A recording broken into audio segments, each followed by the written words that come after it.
Some people follow some mentors because of how they look. They follow the glory, but they're not even ready to follow the story that led to the glory. They enjoy the throne, but the cross that they carried, they don't want to carry that cross. So I was in my NYC, and I felt so strong that God wanted me to go on full-time. I knew this was the call of God upon my life, to go on full-time. That's after NYC. And I was trusting God. I said, yes, I'm going to follow on full-time. So I told my dad that God is asking me to go on full-time and to follow him in drama ministry. I followed him to Abuja. We went to Abuja. All right. And so in Abuja, we were in, I was to serve. I told him all I want to do is just to be your personal assistant.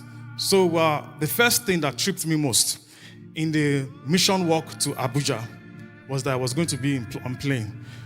So I'm going to take flight.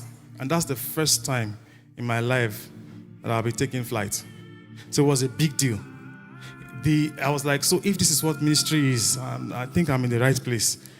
We took the flight. The first experience was good. So I said, I'm ready to follow wherever you go. Just take me there, sir. I'm ready to follow. He said, are you sure? I am ready. I have decided. I am ready. I said, fine. Okay, now, this is what's going to happen now. We have a ministration in Cameroon. So I told myself, another flight again? God, I beg. This is amazing. We are going to be going with some fathers. And we are going to go. I may have administration in Australia, so because there are two different administrations, so you will represent me in Cameroon. I thought I was going to be at the airport. So I got there. The person coordinating the trip, he said, it's not going to be flights, come to the park. I said, sorry, sir, we are going to Cameroon. How? Is this the Cameroon that we are going? He said, no, you have to come to, that's from the Cameroon, we'll find our way there. Find our way there. So I followed them. We were on the bus. I thought it was going to be a coastal bus of some sort. But it's the regular Ibadan bus that we took. We parked ourselves at the back. Those fathers, they parked themselves. Everybody parked. I carried my own bag. Everybody was carrying their bag and everything. The person that was communicating with us was calling me personally because I was already getting angry. I was getting angry that, number one, where's the treatment here?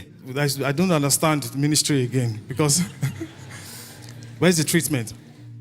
So the person was communicating with me. I was like, all right, we have everything reserved for you. Your accommodation is nice. Everything is suited. What would you like to have for meal and everything? So I was like, well, okay, I like this. It's not bad.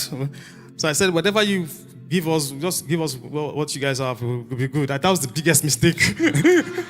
I just give us what you guys have. Will be good. Whatever you offer to us, we'll take. What I was following, that's okay, fine. So we finally got to Calabar. We got to the accommodation because from Calabar the next day we traveled to Cameroon by ship, but we got to Calabar. This person that was communicating with us said, welcome.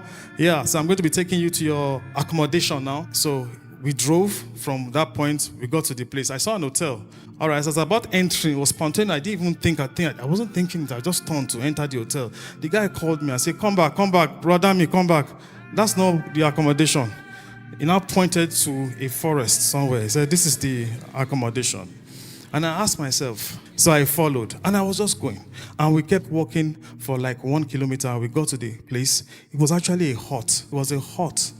So he sat down and said, please come in. I stayed. I just stayed. The other guys have already entered. The other daddies, the fathers have already entered, So I entered the place. I entered the hut.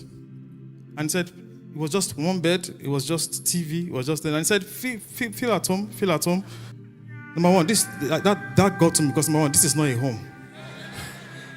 You should have said feel at hut because this is the worst experience that I have ever experienced. One bed.